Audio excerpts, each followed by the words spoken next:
The aircraft carrier Gerald R. Ford is not just the largest ship in the U.S. Navy, but practically an entire city on the water, built using advanced scientific achievements. The commissioning of this giant marked a new era in the development of military equipment aimed at global U.S. dominance on water. But in today's geopolitical showdown, will one supercarrier be enough to contain China's ambitions in the Pacific? Let's find out in today's video. President Washington was convinced that without a decisive naval force, we can do nothing definitive, and with it, everything is honorable and glorious. While U.S. aircraft carriers truly deserved glory during the great naval battles of World War II and in the post-war years, they once again confirmed Theodore Roosevelt's thought that a good navy is not a provocation to war but the surest guarantee of peace.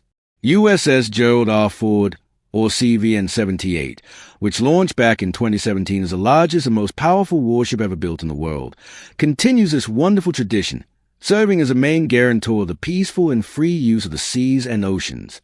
It's not for nothing that this aircraft carrier is given the prefix Super, as it's 10 times larger than the USS Langley, the first aircraft carrier in U.S. history converted from a regular coal ship by 1922, and is capable of containing 3 football fields due to its insane length of 1,092 feet.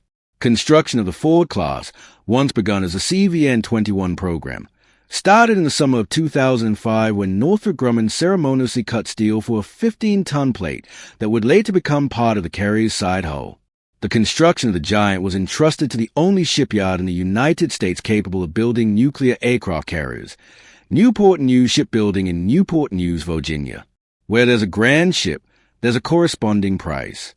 Therefore, since the first contract of $2.7 billion in 2005, the final cost of the aircraft carrier quickly ballooned to $12.8 billion, with another $4.7 billion for research and development, a grand total of $17.5 billion. The cost of the entire program by 2024 was estimated at about $40 billion, though even if we assume that subsequent ships of the class will cost the U.S. Navy less, with plans for 10 ships and 5 already in production, it's unlikely to realistically stay at $40 billion.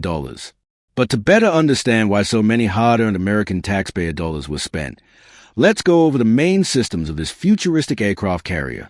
With 100,000 tons of displacement, the ability to transport up to 90 aircraft, and accommodate more than 4,500 crew members, all these and dozens of other impressive capabilities of the ship would have been impossible without fueling by 2 Bechtel A-1B nuclear reactors with a thermal power of about 700 megawatts, 25% more than the A-4W reactors installed in its predecessor, the USS Nimitz, the vessel that the USS Ford is intended to replace.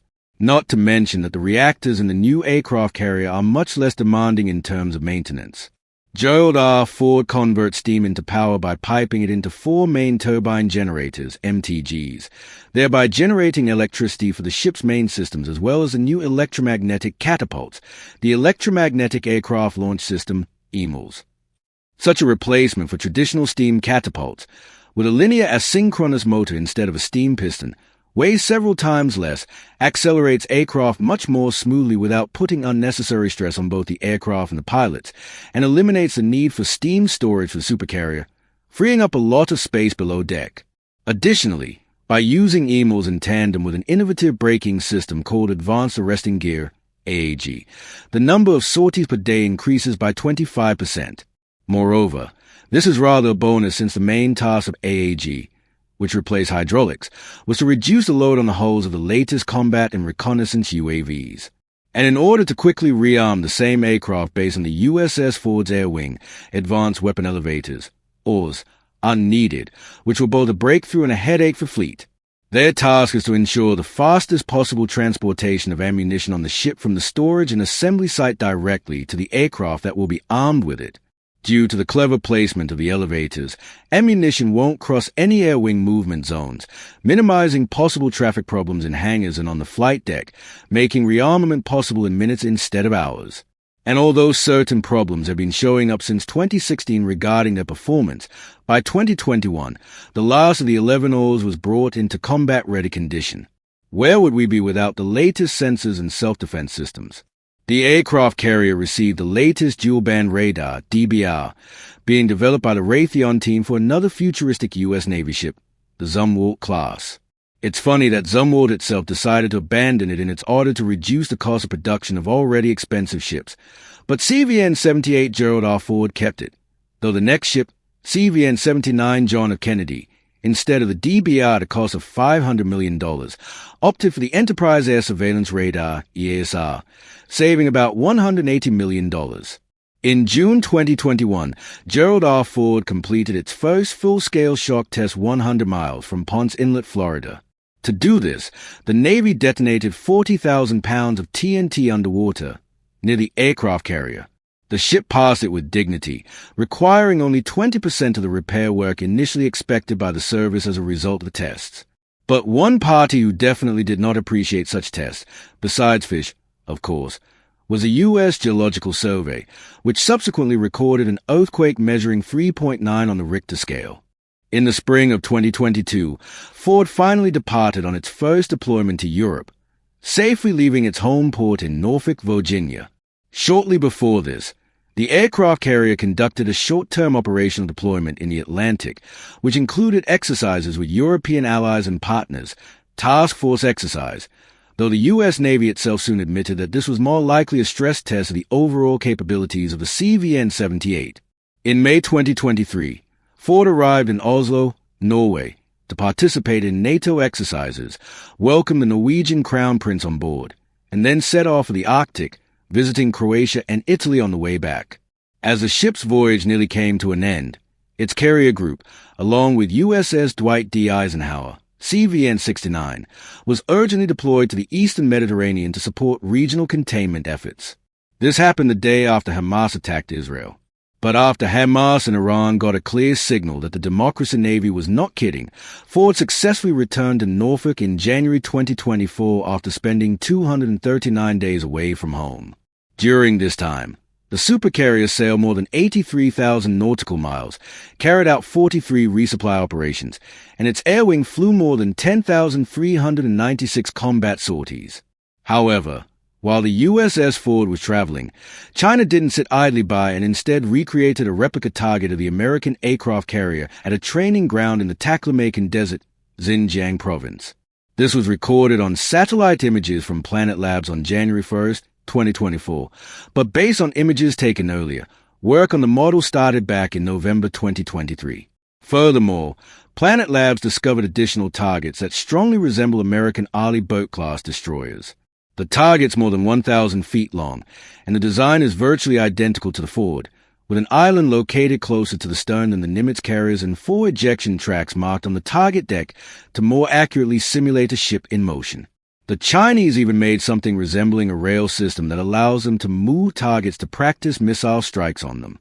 With the number of DF-26 medium-range ballistic missiles rising sharply from 300 in storage in 2021 to more than 500 by 2022, this has obviously caused some concern in the U.S. The estimated range of these missiles is from 620 to 1,860 miles, due to which they were dubbed Guam killers due to the potential for striking U.S. forces on the Pacific island of the same name, though this title was very soon changed to aircraft carrier killers, due to their anti-ship role. But perhaps the biggest threat to Ford is the Chinese DF-21D hypersonic anti-ship missile. Once launched, it follows a trajectory similar to that of an intercontinental ballistic missile, soaring into low Earth orbit before deploying a hypersonic glide vehicle whose speed can reach up to Mach 10 during the controlled descent phase. This, coupled with a range of over 1,240 miles, could create an area denial bubble of 1,200-mile radius around each launch platform located along the Chinese coast. Since Ford's defense systems are not yet capable of intercepting such a missile, the U.S. Navy and Air Force are clearly aware that to attack back launches of the DF-21D and other missiles from the People's Liberation Army, PLA, they'll need an aircraft with a 2,000-mile range and sufficient stealth and excellent survivability in contested airspace. Is it possible to create such an aircraft so soon? Hardly. Could future 6th-gen fighters be equipped with additional fuel tanks with enough reserve capacity to soften China's hawkish stance in the hotly contested South China Sea? Of course. However, it's important to consider another point here, namely, the recently sea-tested third and largest PLA aircraft carrier, the Fujian, also known as a Type 003 class, which is approximately 1,037 feet long and displaces 80,000 tons.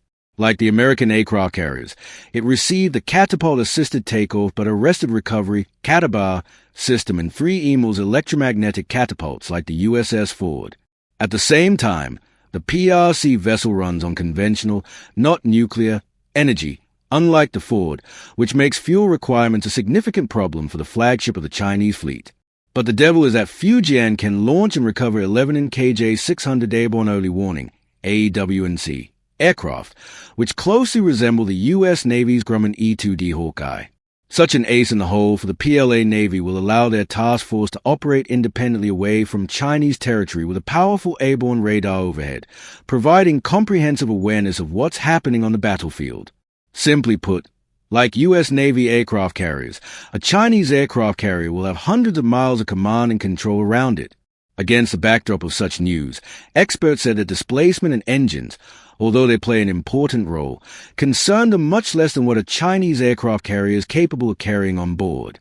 And although the preliminary figure of 40 aircraft and 12 helicopters, including Shenyang J-15 and Shenyang FC-31 fighters and AWNC aircraft, sound impressive, it's still far from the USS Ford, not to mention that in the next class of aircraft carriers, the U.S. Air Force plans to increase the number of aircraft transported to 100 units. At current production rates, China could acquire 6 aircraft carriers by 2030, but even so, they'll still have a lot of work to do to catch up with the U.S., which contains more than 1/5 of the 47 aircraft carriers operating around the world. Moreover, the rest of the Ford-class vessels are not standing still. The Navy is currently working on the following 4 ships, which it plans to gradually put into operation from 2025 to 2036. CVN-79 John F. Kennedy, CVN-80 Enterprise, CVN-81 Doris Miller, and the yet-to-be-named CVN-82. And now, let's further supplement them with the latest F-35 fighters of various modifications, their loyal wingmen in the form of various combat and reconnaissance drones, and the latest 6th-gen fighters, resulting in a whole floating universal airfield.